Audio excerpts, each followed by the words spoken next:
Assalamualaikum warahmatullahi wabarakatuh.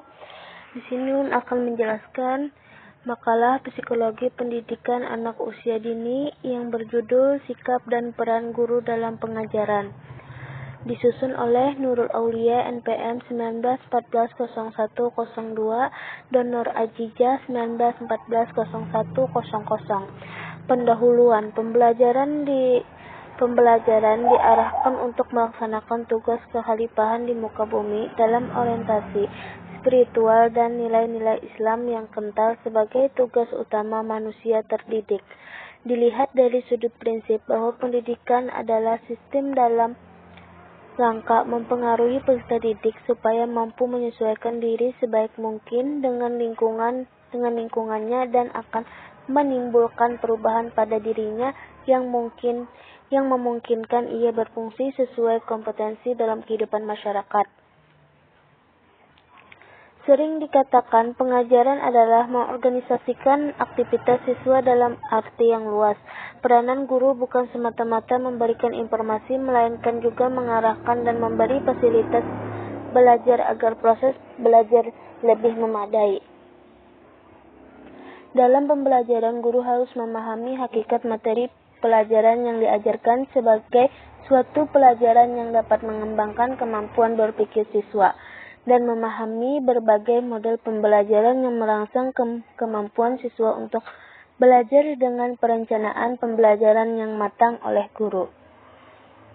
Daftar isi. Pendahuluan, pembahasan hakikat pembelajaran, peran guru dalam pengembangan pembelajaran, peran guru yang spesifik, peran guru dalam pengajaran, peran dan fungsi guru dalam pendidikan anak usia dini, tugas dan fungsi guru dalam pendidikan anak usia dini. Penutup, daftar pustaka. Pembahasan. A. Hakikat pembelajaran. Pembelajaran adalah suatu usaha manusia yang penting yang bersifat kompleks. Dikatakan kompleks karena banyaknya nilai-nilai dan faktor-faktor manusia yang turut terlibat di dalamnya. Dikatakan penting sebab pembelajaran adalah usaha membentuk manusia yang baik. Menurut De Geng, pembelajaran adalah upaya untuk membelajarkan siswa. Dalam pengertian ini, dalam pembelajaran terdapat kegiatan memilih, menetapkan, mengembangkan metode untuk mencapai hasil yang diinginkan. Pemilihan, penetapan, dan pengembangan metode ini didasarkan pada kondisi pembelajaran yang ada. Kegiatan ini pada dasarnya merupakan inti dari perencanaan pembelajaran. B. Peran guru dalam pengembangan pembelajaran. Menurut Thomas E. Curtis dan Wilma W. Bitwill, bahwa proses pembelajaran di sekolah atau kelas, peranan guru lebih spesifik sifatnya dalam pengertian yang sempit, yakni dalam hubungan proses belajar mengajar. Peranan guru adalah sebagai pengorganisasi lingkungan belajar dan sekaligus sebagai fasilitator belajar. Peranan guru yang lebih spesifik yakni guru sebagai model, guru sebagai perencana, guru sebagai peramal, guru sebagai pemimpin, dan guru sebagai penunjuk jalan atau pembimbing ke arah pusat belajar. Dalam kaitan peranannya sebagai perencana, guru berkewajiban mengembangkan tujuan-tujuan pendidikan menjadi rencana-rencana yang operasional. Dalam mengembangkan persiapan mengajar, terlebih dahulu harus diketahui arti dan tujuannya, serta menguasai teoritis dan praktis unsur-unsur yang terdapat dalam persiapan mengajar.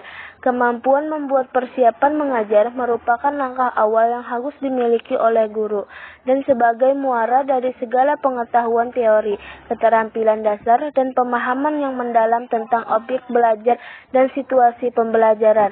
Dalam persiapan mengajar harus jelas kompetensi dasar yang akan dimiliki peserta didik, apa yang harus dilakukan, apa yang harus dipelajari, bagaimana mempelajarinya, serta bagaimana guru mengetahui bahwa peserta didik telah menguasai kompetensi tertentu. Aspek-aspek tersebut merupakan unsur utama yang secara minimal harus ada dalam setiap persiapan mengajar sebagai pedoman guru dalam melaksanakan pembelajaran dan membentuk kompetensi peserta didik. Peranan guru dalam pengajaran, guru sebagai motivator, guru sebagai pemimpin, guru sebagai problem solver, dan guru sebagai sahabat siswa atau anak didik. Guru sebagai motivator, banyak cara yang bisa diterapkan guru dalam memberikan pendidikan kepada anak didiknya. Namun demikian, apapun cara yang dipakai, satu hal yang harus dipastikan adalah bahwa materi yang disampaikan tersebut bisa diterima, dimengerti oleh anak dengan baik, tidak membuat mereka kehilangan semangat belajar, mengantuk, atau kehilangan tujuan pembelajarannya. Oleh sebab itu, cara mengajar tersebut haruslah menimbulkan motivasi dan minat yang tinggi dari siswa. Sebagai motivator, guru dituntut menjadi pribadi yang menyenangkan, menggembirakan, menghibur, dan bisa mengendalikan serta melarutkan emosi anak dalam pendidikan yang disampaikan. Sekian dan terima kasih. Slide berikutnya akan dilanjutkan oleh Nur Ajijah.